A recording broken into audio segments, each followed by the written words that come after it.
Well, good morning everyone, and welcome back to the ranch. I'm Dr. Lee, and the sun's coming up on another beautiful day in South Texas. First off today, I would like to thank all of you, from all of our family to you, for all the kind thoughts, wishes, and prayers you guys have left over the last 4 or 5 days for Mark and Uncle Floyd too. They've just been totally overwhelming, and I thank you so much for that. We're in one of those situations where we can't do anything but pray, and you guys have come to our side and rallied with us too. So I thank you very much for that, more than you will ever know. Looking back through the comments that you've left, a lot of you have left your own personal stories of tragedy and triumph.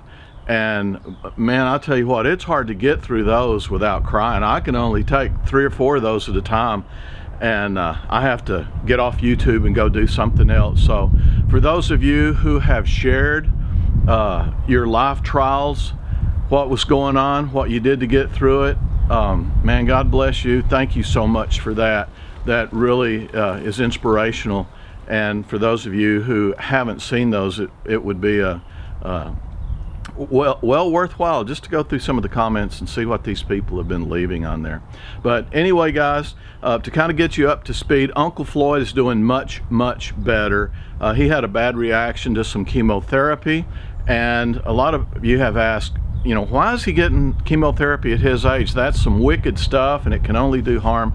Well, in Uncle Floyd's case, he doesn't have cancer. That's not one of those chemotherapy kind of deals. His bone marrow just makes a lot of irregular cells, and the chemotherapy comes through and cleans out all those irregular cells so that his normal cells can function. It gets them out of the way so the very few cells that he has can work and work better. And it also stimulates his bone marrow a little bit to do a little bit better job. So nevertheless, he's doing well, but on the other side of the coin, we're facing chemotherapy again next week. And you're asking why he gets it. Without it, his numbers, his blood cell counts just dwindle and dwindle and dwindle, and would do so until he, you know, more than likely contracted some bacterial disease, and it'll kill him because he has an insufficient amount of white blood cells to fight off infection.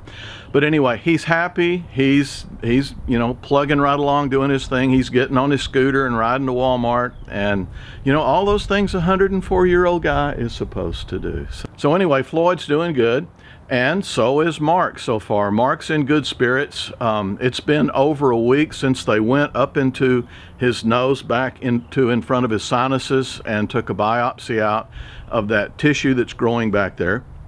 And so they relieved a lot of the mass and a lot of the pressure. So he feels better, and he's in good spirits. He called me a while ago and he said, "Dad, what are y'all doing today? Can I come out to the ranch and hang out for a little bit?" So he's feeling better. You know, on the outside, you know, on the inside, just like all of us, you know, we're very concerned. And Uncle Floyd asked me the other day, he said, how are you doing? And I said, well, I'm worried. And he said, don't worry, pray. And I said, what? And he said, worry never does anybody any good at all. When you find yourself worrying, pray. So I've got a new mantra, and that is, and this would be good t-shirt material here: when you find yourself worrying, you're not praying enough. So that's what I tell myself anytime I get a little bit weak and I start worrying about Mark or his condition or what's going to happen down the road. Anytime I feel myself worrying, I just stop, I turn that off, I pray, and it's like there's a brand new me instantly. So that's something not only I, but hopefully you can carry through the rest of your life. If you always remember that, I think you'll wind up being a happier person, because like Uncle Floyd said, that worrying does none of us any good at all. There's nothing good about worrying. So, words from the wise, and I'm not talking about me. So now, folks, we're still in a hurry up and wait game. I guess there's more, right now there's more wait than there even is hurry up. We're just hanging out and waiting. The doc told us when she took these initial samples that the pathology lab usually takes between 5 to 7 days, but she thought that she was going to get this one back a little bit earlier. But none of that has happened. Yesterday was day 7. Today's day 8. Today's Saturday, and those pathologists are home watching college football, I guarantee you. Today and tomorrow's Sunday. They're not working on Sunday, and Monday's a holiday. So we have absolutely no idea when we're going to get the report back. Mark did talk to the doctor's office yesterday. They called the pathology lab, and the lab said that they had to do, I think they sent the samples out either for a second opinion or more testing. And you know, at first you just want to go, you know, why? But on second thought, that's not all bad. That's not a bad thing, though it puts more pressure on us, frustrates us here at home. The good thing about that is, if this had been a really bad tumor growing in Mark's head, then more than likely they would have known within seconds after you put that slide down. I've looked at millions of slides in my life, pathology and normal as well. And man, when you get a hot one, when you get a bad one, you put it on there and you think instantly, oh gosh, well I know what this is, and it's not good. The really bad ones are easy to detect right off the bat. So this one is obviously challenging them. That's a good sign, because to me, and I'm hoping I'm right in this, it's telling us that this is not one of those terrible, horrible diagnosis, prognosis things. This is one of those things that's a little bit more obscure, and they're just trying their best to figure out exactly what it is. Because like I said, in most of the cases, a really bad one, it does not take a week to figure out. So anyway, we're still on hold, and we're just doing family stuff. And situations like this, you know, my family's always been a very close and a very loving family. Just like everybody else, we've had our fights and bickering and differences and all that. You know, we're humans, and we're just like you guys too.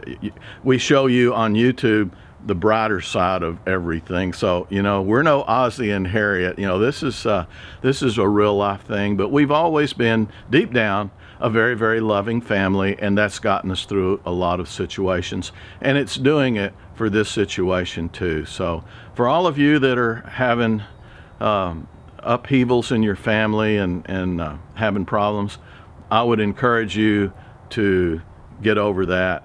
Do what you have to do to keep your family together, because when you are faced with something like this, everything else is totally unimportant. That's all those little bickering things, that's completely secondary.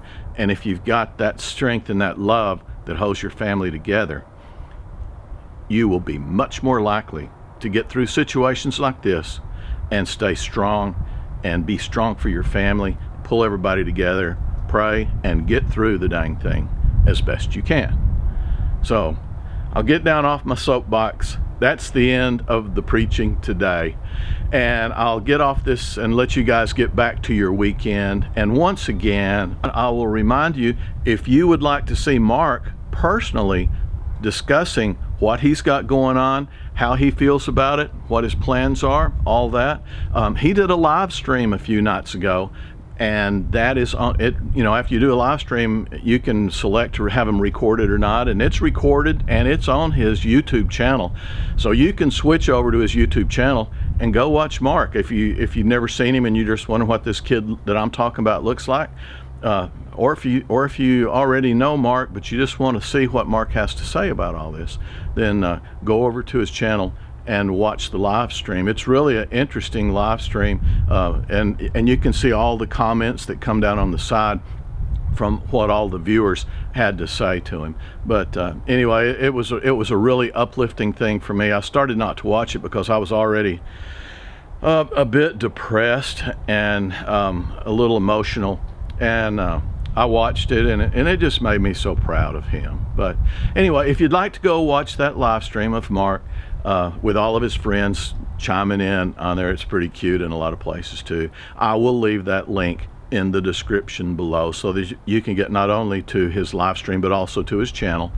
And while you're there, if you would do me a favor, leave him a sub. If you would not mind, subscribe to his channel, just to show him that you support him and all he's going through, and that you love him.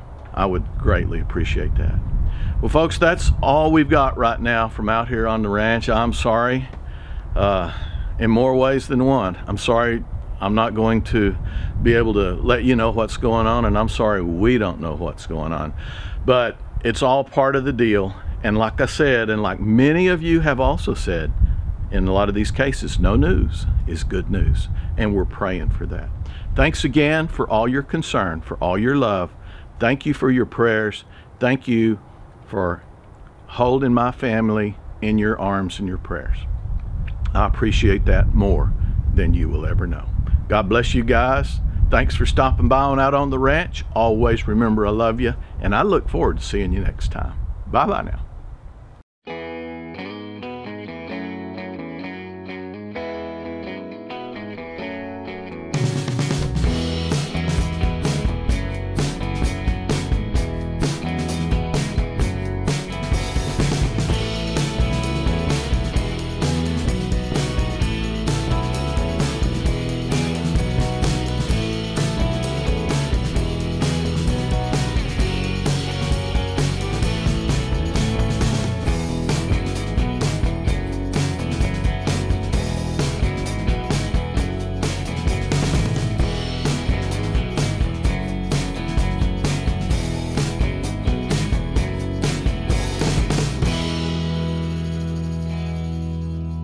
So what you doing there, Al? Neutering a dog, Dad. All right. Who's gonna learn you? That's a mistake.